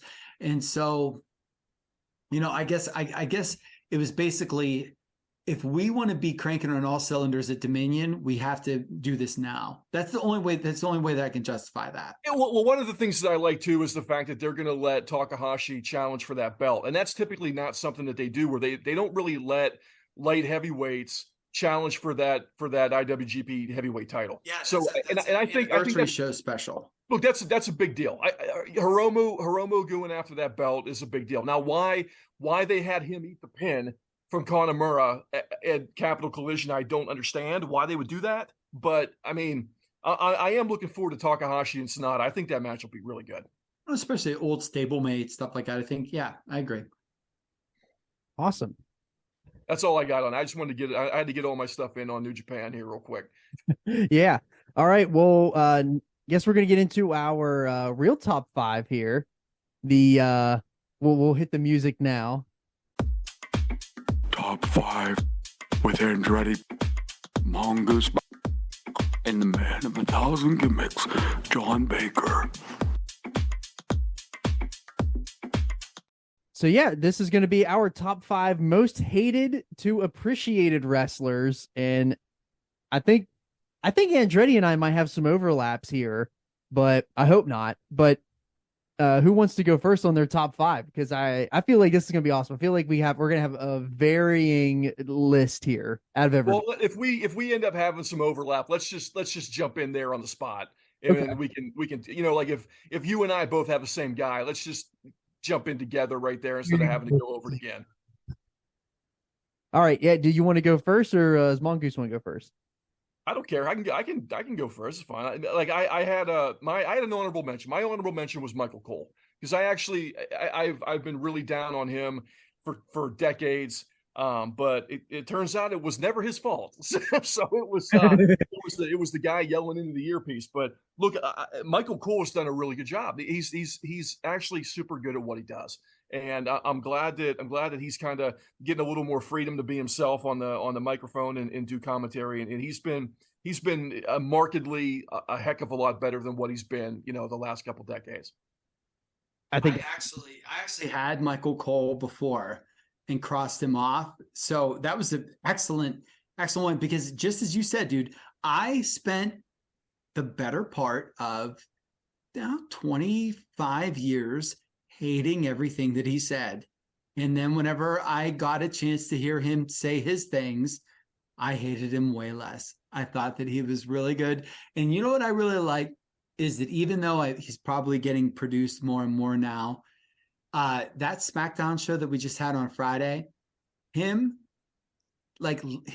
he's feeling himself in the right way, and he's living the gimmick in the right way. So when the action came to the announcer's table, and I can't remember exactly what the spot was, but he was screaming maybe it was Riddle against Sikoa, where he was screaming at somebody to hit the heel.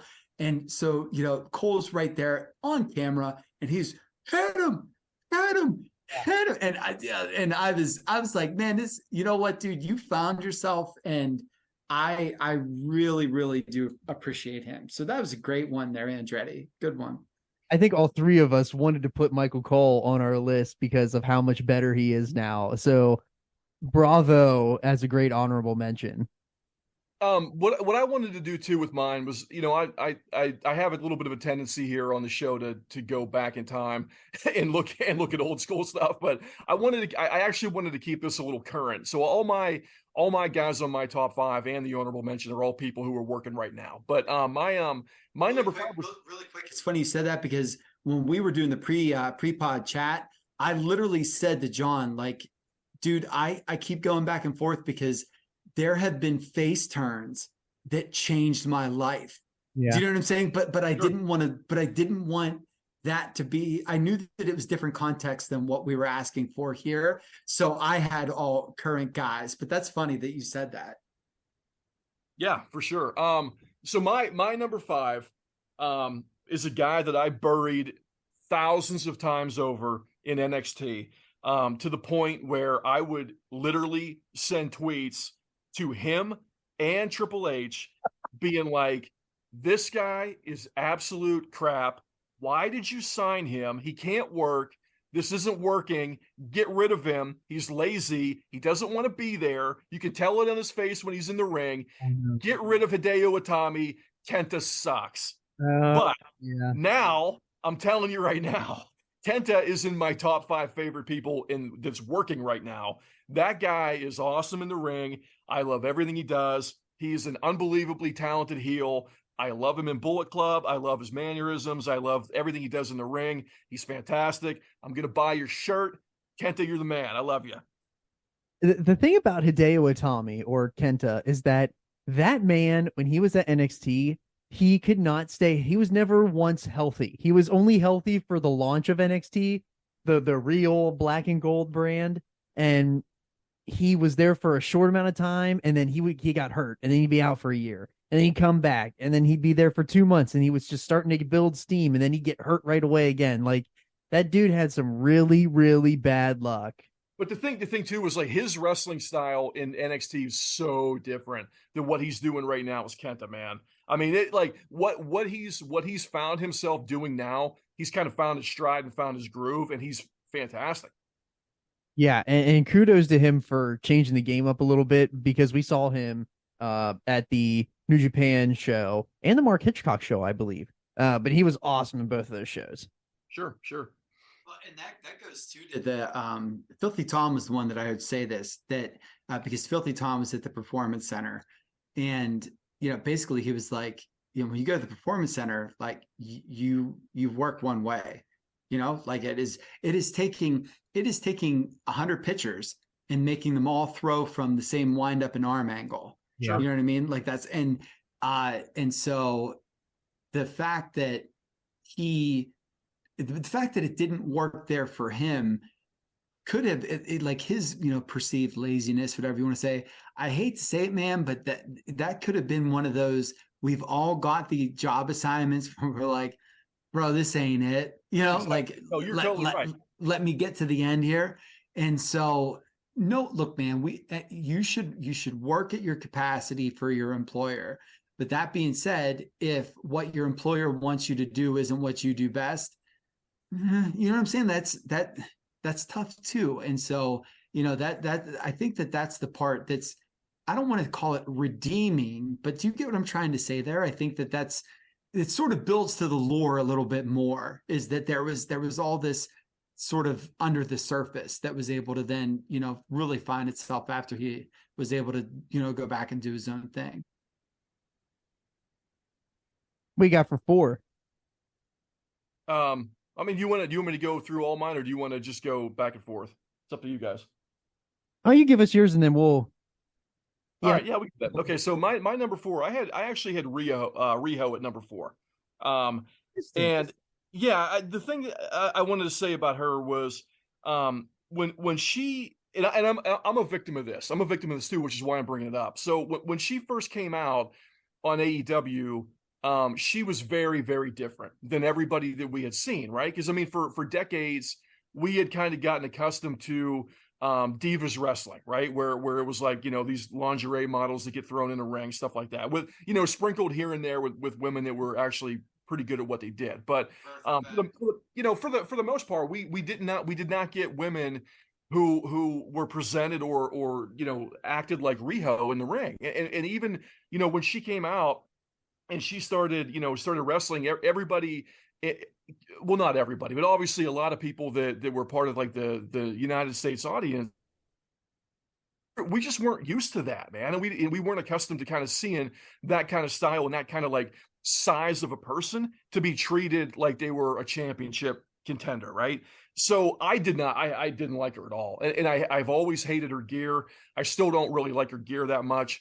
But, after really getting into a lot more women's wrestling and kind of getting exposed to, Joshi Pro and Stardom and everything else, even Ice Ribbon, stuff like that over the course of the last couple of years, I've really kind of come to appreciate how good she really is. And she really is a very talented athlete in the ring that does a lot of stuff that is kind of, unpredictable for her, because when you look at her body size, and her weight, especially, you don't expect her to be able to do the things that she does. But I mean, she sells really well, of course, for being somebody who's so much smaller than the other people in the ring. But I mean, Riho is an unsung hero of AEW wrestling, in my opinion. I'm on the opposite end. I think she went from somebody I really liked in the beginning, and now I just am like, like I don't know. I just feel like there's better people on the roster that could be utilized, but I don't know who the better ones are. I just think I want I don't know. It doesn't seem believable to me anymore. See, here's my thing with I think it's Sean. I understand what you're saying, because for me, Riho was high, yes. low, but then high again. And here's why. When she went low with me, whenever she was in that, and I don't know if she was just like traveling back and forth, or there was visa problems, or you know what I'm saying? Like, or maybe just not booked on the shows. Yeah. But when she was on the show sporadically as just a guy or a gal, it was whatever. But I'll tell you what, man, that it's been said and it's true. Listen to the crowd. In every Riho match, she gets over. Like you know what I'm saying? Like, she wins the crowd over. To go to Andretti's point, her offense is awesome because she's 100 pounds, so 86 pounds, but double foot stomps, you know what I mean? Like, things that still hurt no matter what. So her comebacks are great. And the thing that I really like about her is I would rather see her hop in the ring and go for 12 minutes against Jamie Hayter, as opposed to, any one of these sort of, even an Anna Jay or one of them that are these up and comers, quote unquote. I'd rather see a Riho match than an Anna Jay match. You know, like Rio's, she's good, man. She is good. You're not wrong about that comparison. That's for sure. Yeah, Anna Jay sucks, but I think that for me, I think I get a disconnect in her gear. Like, if I feel like her gear wasn't so, it feels so hokey to me now. But you understand though that the company is built on the idea that people get to be who they want to be. Yeah. So she's coming from Joshi Pro, which we saw. And Right. a lot of the women that we saw at that show dress in a similar fashion to what Riho dresses like. Correct. And you know, the thing that I've never seen a Joshi Pro show, but the thing for me that always clicked with her was that she dressed like that, but dude, she's 87 pounds. So it works. She's the girl that Kenny Omega wrestled grown up. Yeah. Yeah. Do you know what I mean? Like they're wearing the same thing. Yeah. That's true. All right, what do you got for number 3? Okay, so number 3, I'm sure you guys are not too shocked by this one, but mine is Moxley. I did not like the WWE. I thought the biggest hang up I had with Ambrose was that I thought his punches looked really, really bad. And if you go back and watch a lot of his WWE stuff, he can't throw punches, man. And for me, it's just one of those things where if you can't throw a believable punch, I don't really like people that much in the ring. It should look like it's real, right? It should always look like it's real. But when he left and went out on his own and started doing, the blood sport stuff, and then transitioning into the AEW where he's doing a little more edgier stuff. I've really come to like him and appreciate him, not just for his believability now in the ring and for his, his presentation, but also for the fact that he's been pretty good about stepping up, about trying to help the locker room and being more of a leader. And look, man, I know that there's polarizing people out there that some people really like Moxley, some people really don't like him.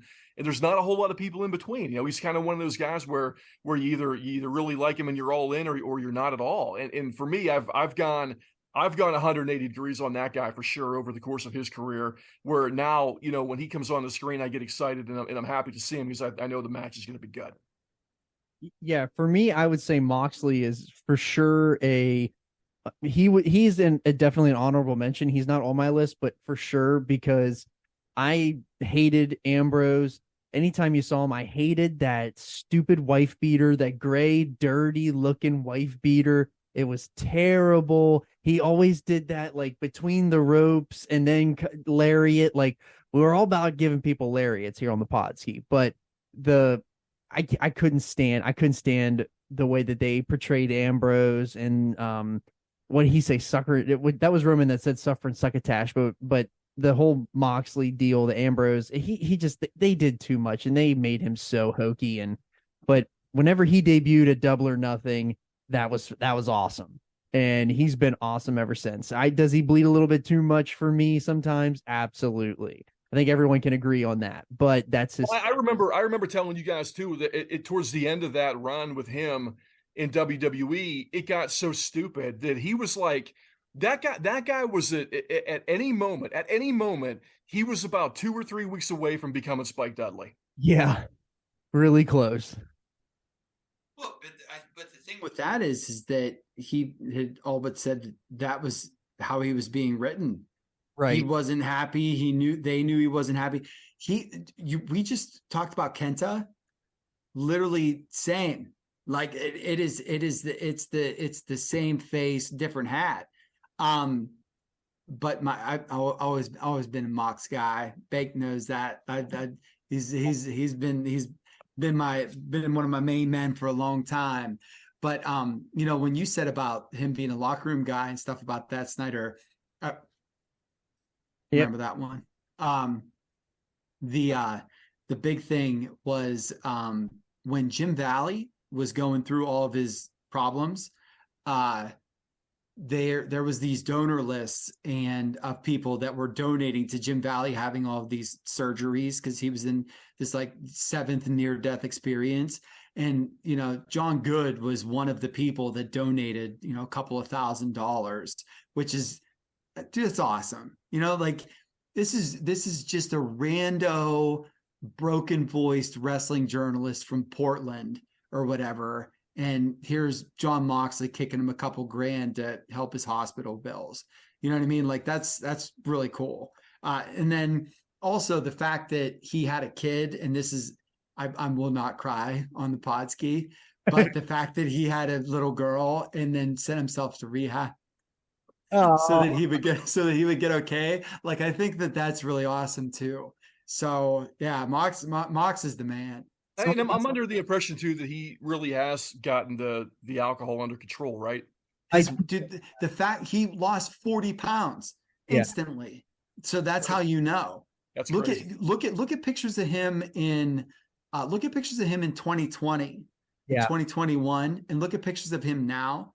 And that's what's crazy about it is, the drank is it brings us together and it tears us apart. You know what I mean? And like, he just had that puffy face and all that gonzo, so that's the big tell for me anyway. So if all of a sudden Mox comes out 40 pounds heavier, we know that he's probably moosing the bottle in the back. Back on the south. Yep, back on the south.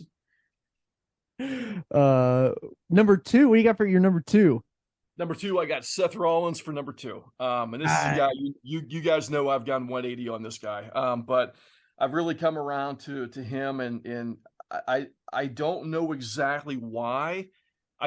As crazy as this sounds, man, I think it might have been that the vignette or promo, whatever you want to call it, whenever he was in Vince's office telling Vince he wanted a match. I think it was at SummerSlam, right? Or was it at Mania? It was. And he jumped up on the desk and started yelling like a maniac. Yeah, that was for Mania last year. So that I don't know why, but everything up to that point that I had seen with him when he would be, the crazy guy, I thought was so stupid. And I didn't like it at all. But for some reason, that popped me so hard. And it changed everything. And then from there, I ended up starting to really like that guy. And I know I've told the story to you guys before too. But like over the summer last year, I ended up being downtown Davenport, which is a city that's seen better days, especially the downtown area, just like the place where Mongoose and I grew up. I mean, it's a small city that's seen a lot better days over the course of time, but it kind of felt like that, and I saw that he's got his gym, his wrestling school downtown.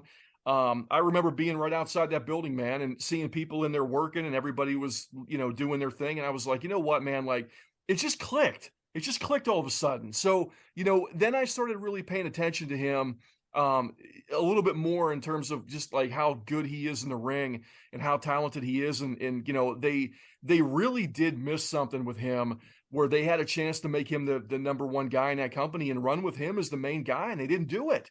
And looking back on that now, man, he's just another one of those guys that they had a real chance to make him a big star, man, and they could have really done it, and for whatever reason they just didn't do it. And there's been a slew of those guys over the years, man, and we all know it. But every time Seth Rollins comes out now, I end up really wanting to see him, and I want to see what he's going to do. It's funny. Actually, Seth was on my list. So yeah, Seth was on mine. And I'll tell you this much, Andretti. They tried and they had it to go with him. That's why he beat Brock Lesnar at WrestleMania. He got fiended. That was the problem. Is they thought that they were going to run with the Fiend, and they had him cry in the corner, and then they had him get disqualified with a ball peen hammer in a match where the Fiend had a hammer that was the size of Rhode Island, and that was it. That killed him until he started to just dress like a total douchebag and make the crowd sing his song. That was it. And I'll tell you what, man, somehow both of those things worked. They worked for me. Obviously they worked for you. And so, yeah, I give him a lot of credit for that. Yeah. So for you were saying that was a second big run that he had with the title. I thought that they had the chance when he was the original, whenever he pulled the ultimate heist at WrestleMania 31. But the only problem with that was that, he almost killed Sting in the ring at that Night of Champions, and then followed that up about a month later. He blew his knee out. And then they had the big baby face comeback, their redesign, rebuild, reclaim, and they didn't do anything with it. They brought him back to win the IC title, which I don't know how many times they tried to reboot the IC title over the last 10 years, but the only time it's ever worked is what they're doing right now with Gunther. And yeah, so for me, Rollins is absolutely super high on my list. And I'm with you, Andretti. Like, I didn't, as much as my heart was hurting for the fact that Cody was leaving AEW and going to WWE, and the fact that Rollins used to be my WWE guy, and then I hated him because that whole Monday Night Messiah gimmick sucked, and you can't convince me otherwise. You can't convince any of us otherwise that gimmick was great. But whenever he started dancing on that table in Vince's office, I don't know if it clicked for me there, but like, then I saw the match and it totally changed 180 perspective. And I love Seth Rollins now. Like, I'm back on the train with Rollins.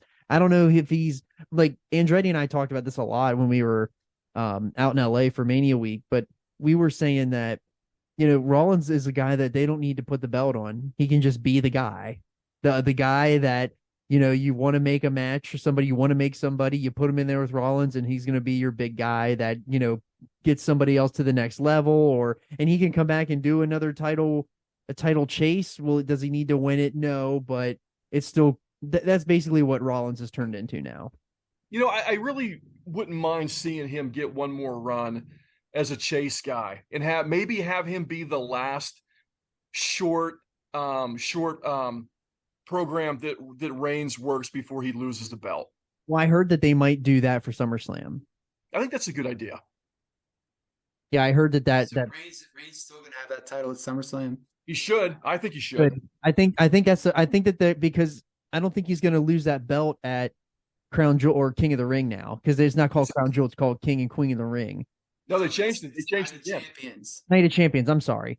Night of Champions is going to be his 1000th day, and I don't see how they take the belt off of him at Night of Champions in over for our great Saudi Prince.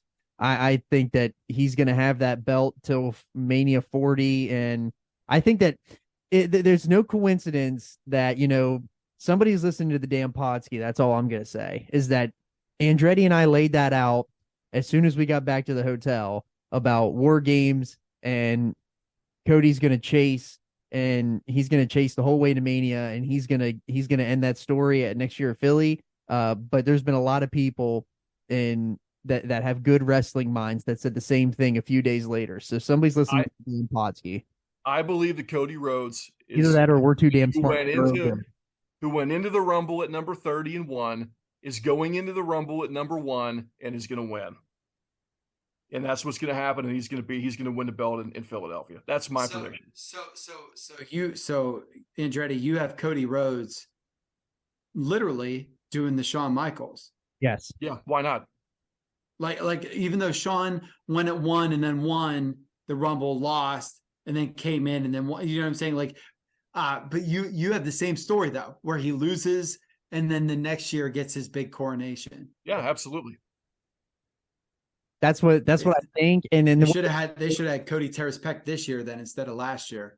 Well, yeah, because that Shawn comeback for the Rumble worked way better whenever he was coming off of the concussion than it did for him just coming out of nowhere. Cody's redemption story and that was why I thought so bad that he should have won this, is that you can't expect injuries.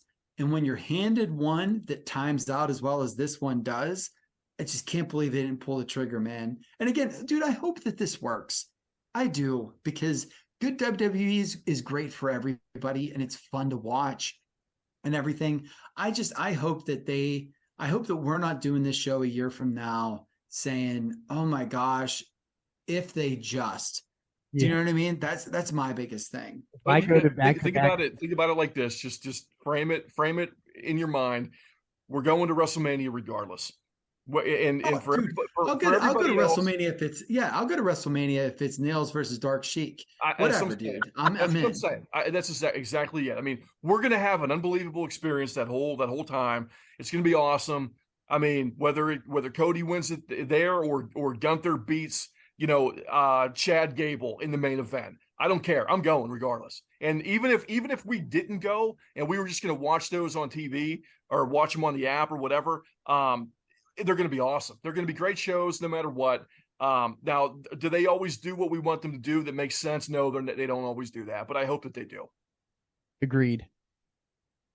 All right. So who is your number one on your most to appreciate? Real easy transition here into Roman Reigns at number one. So, Reigns was a guy that it was never his fault, man. It was never his fault that I didn't like him.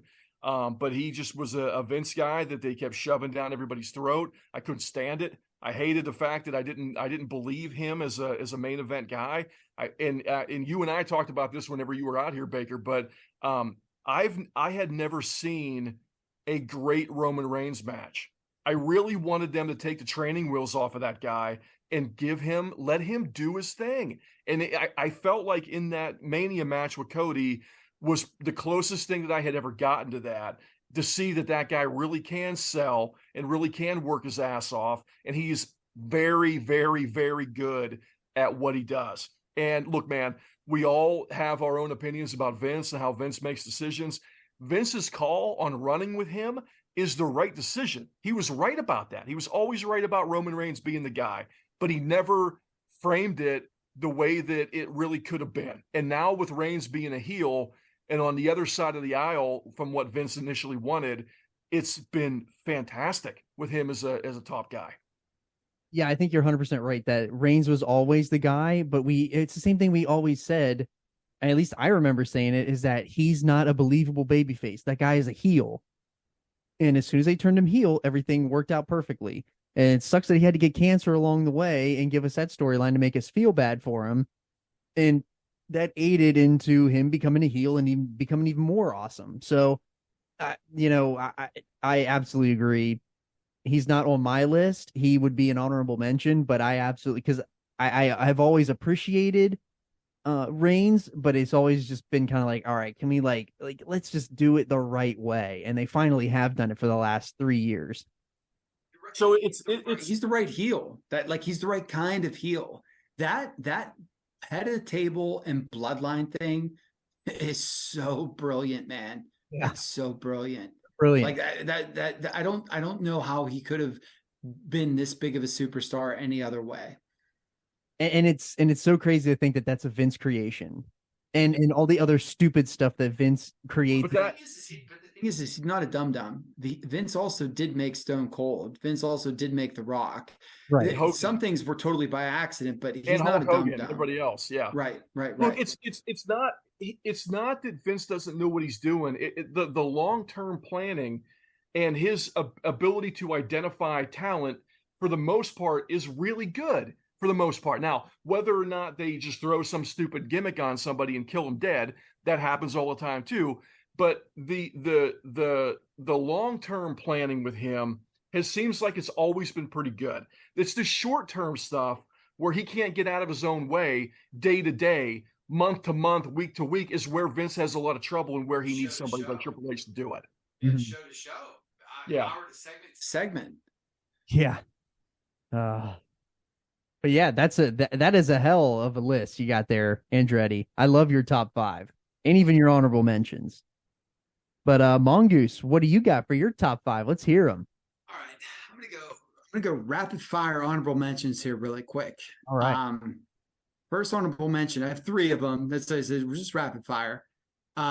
This has to be said, hated his guts from about 1999 until 2001, and then fell so deeply in love with him right around 2016. And I'm so glad that he's in my life, is Tony Schiavone. Oh, I love Tony on the stick when WCW was on the top. I thought that Tony was smug. I thought that I'm not saying he was bad at his job, but he came off as smug and pretentious. And I they always make those jokes about his chair being higher and stuff like that. That was how he came across to me. Found him to be very unlikable. And I absolutely love him, man. He's embraced who he is.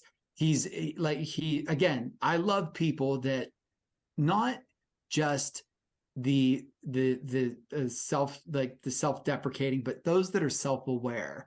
Like Tony's aware of how he was perceived, what he's done in between and where he is now, and he's having fun. And so Schiavone is my first one. My second one, and I don't have a lot to say, but I've come around on him big, was the Great O'Khan.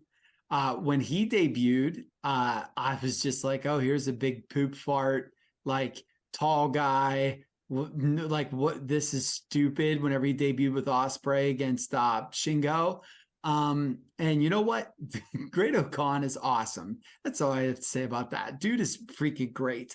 And then my last honorable mention is the king of sweaty purple face and blown out quadriceps. That is Mr. Shane McMahon. Here comes the money. Dude, I love Shane McMahon. And I probably don't like him for any of the right reasons. But I think I only have Shane McMahon on this list because you guys hate him so much. But when Shane O'Mac came back, I was so happy. I was so happy. And then he was all purple, and then he blew his leg out right away. And so, yeah, I got Shane McMahon on there. Shane's on my reverse list. I understand. Hated. Yeah, I understand. Well, So I never wanted the guy to get injured, but no. But I've never been a fan of him at all. No, yeah, I was hoping that he was going to come back. Dude, I don't know. I just loved it. I was hoping we were going to get a bunch of Shane on TV. Like, I was just looking forward to just talking to you guys all the time about how great Shane O'Mac is. And so, so my real list, my number 1 or number 5, I guess. My number 5 is the Big Red Machine, Mr. Glenn Jacobs himself, Mayor Kane. I spent a lot of years from the early 2000s on thinking this guy is just a big red waste of space. And then my child was born, and she fell in love with the 7-foot, demon brother of the Undertaker that killed the Undertaker's parents. And so did I. So did I. I have a poster of Kane on my wall that John got me for Christmas. So my baby Mongoose has an Undertaker Kane poster in her bedroom that Trigger bought her. My figure collection is literally wrestling figures is a fourth of it is Kane figures. I love Kane, man. I do. And the best part about Kane is the last couple of years that he was making the comebacks when he just outright put on the mask with a wig on top. Yes. I absolutely love that he didn't throw wig on with a buzz cut, or mask on with a buzz cut. It was mask on with wig. So I got Kane as my number 1 or number 5. My number 2, easy for me, Mike the Miz Mizanin. I've put him over on the show before, man. Again, when you become self-aware, when I don't know if it was him or creative, but whoever said, Mike, you're a nerd, be a nerd. He's the best nerd, man. His histrionics and him playing off every time he would get cut off hosting the Mania show, and him getting cut off by Logan Paul, and him trying to text Logan Paul. He's just the best geek. And so I had to have Mike the Miz on my list. My next one is interesting because when he was in New Japan, usually it's the opposite. But when he was in New Japan, I thought that he was a big nerd for a long time. I hated his capri pants. I hated his dreadlocks. And now he's rock hard, baby. And so I got Juice Robinson as my number 3. Because if you go 3/4 Jack Black, while still being like a good worker, brother, this is pro wrestling. I'm in. I'm all the way in. And so not only the fact that he's embraced rock hard, but now that we have him in a little mini stable with my number 4 or number 2, whichever way. Yeah, I guess it'd be number 2, who is Jay White. I'm all the way in. So I got Jay White as my number 2. Jay White, I thought was slow and boring and didn't have a personality. And then what he did was develop the personality while staying slow and boring and made it work. So he's one of those guys, dude. He can work until he's 97 years old. He does holds. He just gripes at the crowd.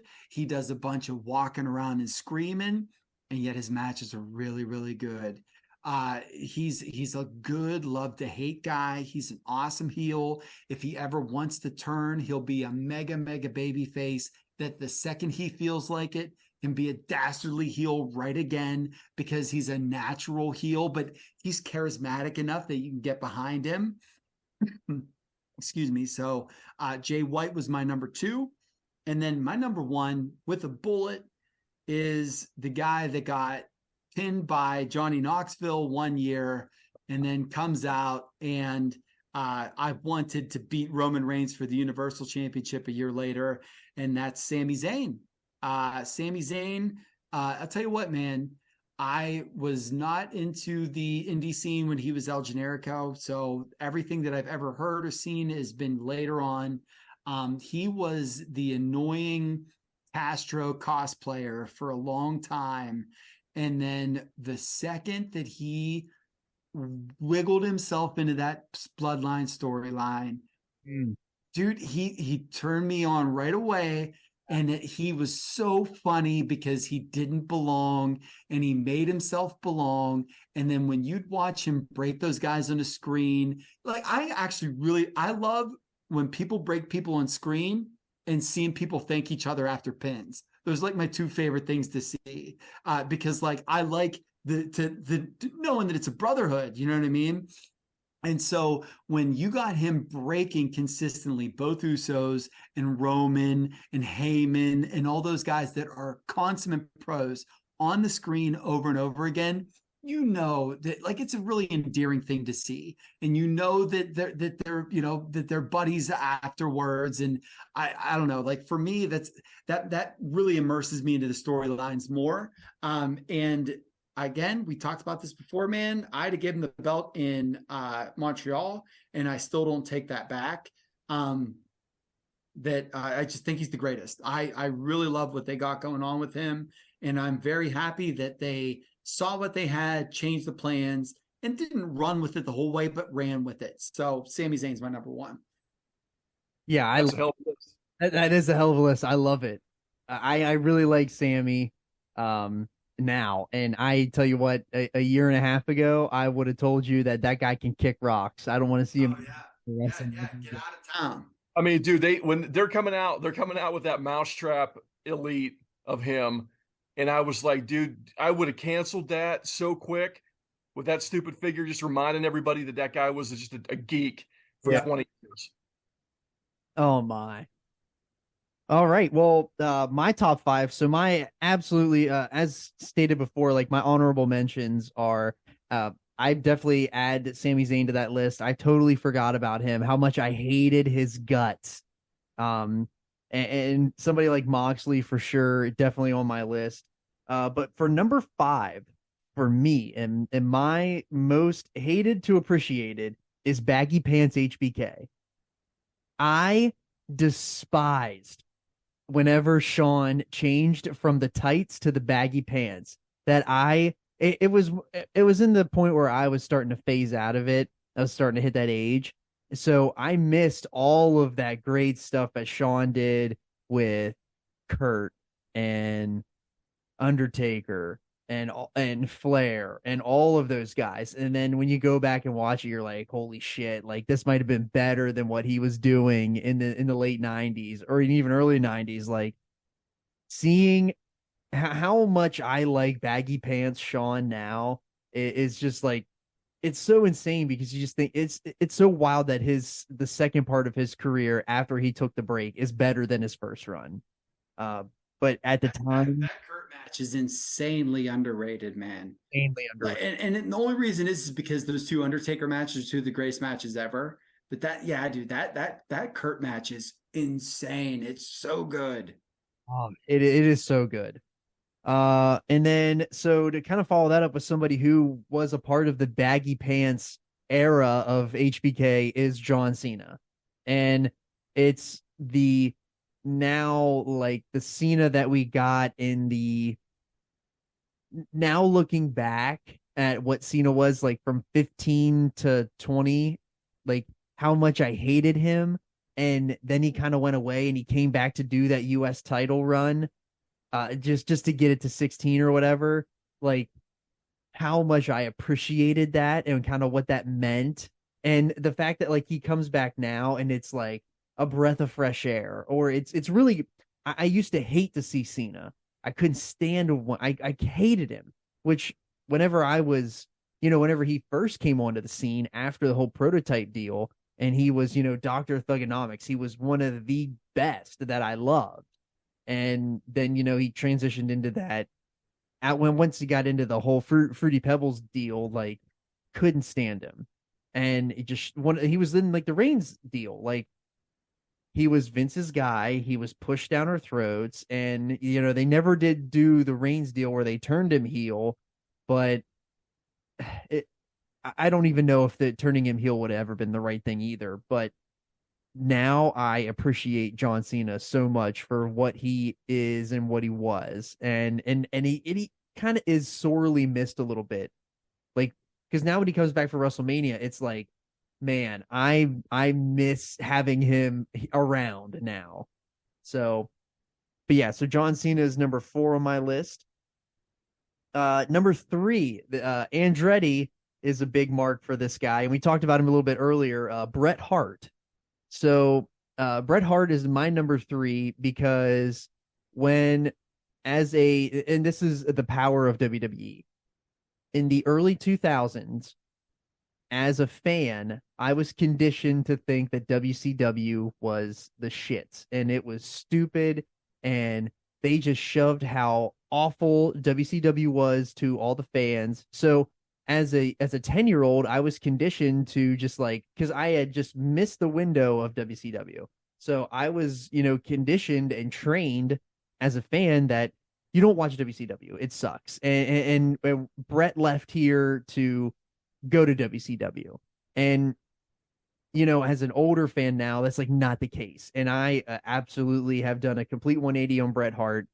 And I after going back and watching all that new gen stuff, I have an absolute newfound appreciation for Bret Hart and for everything that he is. I mean, he may be a shithead now, but his matches are awesome, and he was one then too. But I mean, but they all are, dude. Shawn's my favorite of all time, and Shawn is one of the, especially during his heyday, is noted as one of the 3 worst people that have ever been in the business. Right. You know what I'm saying, dude? Big Daddy, we all eat out of Kevin Nash's hands, and we know that he was also a complete jerk off to a lot of people. So yeah, like you can't even hold that against them. We know what they are. Yeah. And I just love Bret Hart so much now. Like if I'm watching anything old school or anything like the early 90s WWF and there's a Bret Hart match that comes on, I'm getting pumped for that match. Like I want to see that match, regardless of even if it's against freaking Nails. Like I don't even care. But yeah, so he did feud with PCO over a stolen jacket. He did. I don't want to get into that yet because I want to talk about that on another show. I got a lot to say about that. Speaking of PCO, we saw him almost kill himself. He did 3 flips in one match out there in LA. That guy's out of control, man. It's a psycho. My number 2. He's not human. You have to remember that. He's not human. Right. He is not. He's not human. Correct. But my number 2, and this is another WCW deal. I thought Jeff Jarrett was the biggest dirtbag the business has ever had. My world. It's so funny. It's so funny because I didn't still do. Jeff Jarrett's gear in WWF was the absolute dirt worst gear, and now I love it. I think it's the greatest gear ever. And then he went to, whenever he was in WCW and doing the Slapnuts deal and wearing the reason that I hated Jeff Jarrett is because you see a lot of Jeff Jarrett stuff whenever he was late in the WCW run, and he wore those yellow shaded or the yellow tinted, shop glasses. Awesome. It's so awesome now. But whenever I was in high school, every kid with a truck and camo pants wore those glasses as if they were sunglasses. And I guarantee you they probably still do it today at the high school. And I hated Jeff Jarrett. And now I love him so much. He is so awesome. Love Jeff Jarrett. I can't get enough Jeff Jarrett. I want him more on AEW. Dude, I've loved that guy since USWA to WCW to WWE, whatever. I've been a huge Jarrett fan my whole life. And I thought that Jeff Jarrett was a piece of dirt whenever he was running Global Force Wrestling, and then you see him on Impact, and you're just like when is enough is enough? Like I don't even care to see this guy anymore. And then whenever he came back to in the biggest heat spot of Jeff Jarrett ever was that Royal Rumble where WrestleVotes got us all hyped and saying that there's some big guy coming back for the Rumble, and it ended up being Jeff Jarrett. We were so pissed and so let down, but then it's after that, like he's totally turned the corner for me. Who did you think it was going to be? Antonio Rocca? Like who did you, or Antonio Rocca? Who did you think was coming out? That was the mania that we thought it was going to be Omega. Yeah, the hints were that it was going to be Omega.